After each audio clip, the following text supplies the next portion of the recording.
Bonjour à tous, le dernier point de Demain nous appartient. Notre actualité du jour portera sur Demain nous appartient. Spoiler, Victoire et Samuel s'embrassent, Renaud frôle la mort. Victoire et Samuel succombent à la tentation dans l'épisode Demain nous appartient diffusé le mercredi 17 janvier 2024 sur TF1, tandis que Adeline doit composer avec la police après l'agression de Renaud. Dans l'épisode Demain nous appartient diffusé mercredi 17 janvier 2024 sur TF1, Renaud est hospitalisé.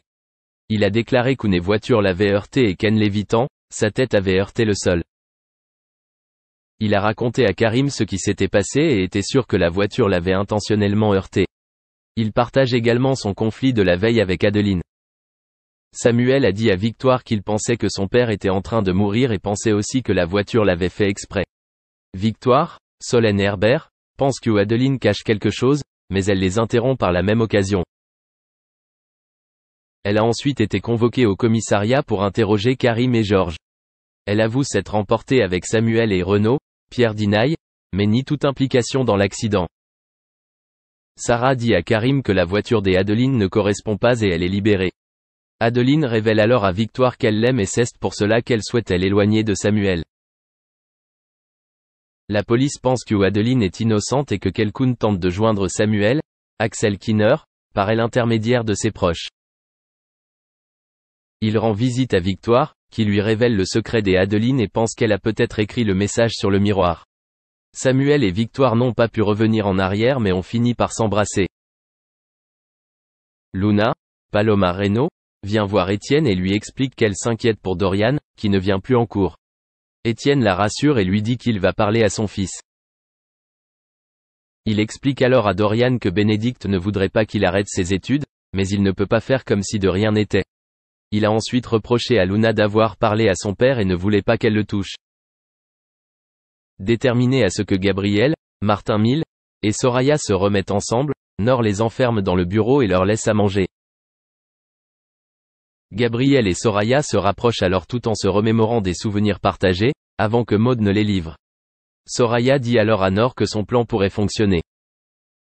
Merci d'avoir regardé et à la prochaine vidéo. N'oubliez pas de vous abonner à notre chaîne. En attendant, dites-nous ce que vous en pensez dans la section commentaires ci-dessous. Au revoir. Mais on s'y attendait.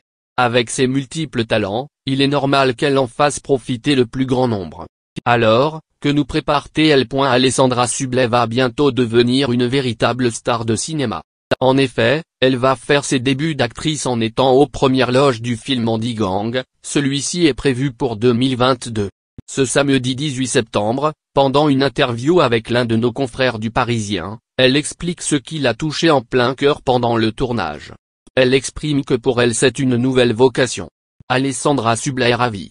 La jolie animatrice nous montre une autre facette de sa personnalité. De plus, cela lui change de ses anciennes expériences comme la présentation de L'amour est dans le pré. Effectivement, cela fait déjà 3 semaines qu'elle est en plein tournage et elle est totalement comblée. Plus j'avance, et plus je me dis, j'ai trouvé une nouvelle vocation. Dans le jeu, la palette que l'on peut exploiter de son soi est énorme, déclare la quadragénaire. L'une des choses qui me galvanise le plus, c'est de ne pas être moi.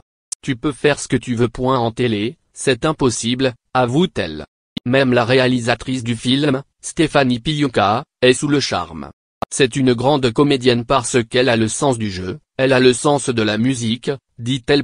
Donc, on va vous présenter rapidement le synopsis du film dans lequel Alessandra Sublet va jouer. Il s'agit de l'histoire d'un élève de lycée qui se prénomme Sam. Celui-ci vit en fauteuil roulant accompagné de sa mère Jenna. Cette maman courage l'éduque seule depuis sa naissance et est totalement dévouée à son fils. C'est lorsqu'un nouvel étudiant, Vincent, débarque que leur vie est chamboulée. Le jeune adolescent Sam va se rendre compte qu'il est encerclé par tout un tas de discriminations. Les deux camarades de classe vont se créer un groupe d'amis avec des jeunes qui ont tous une particularité.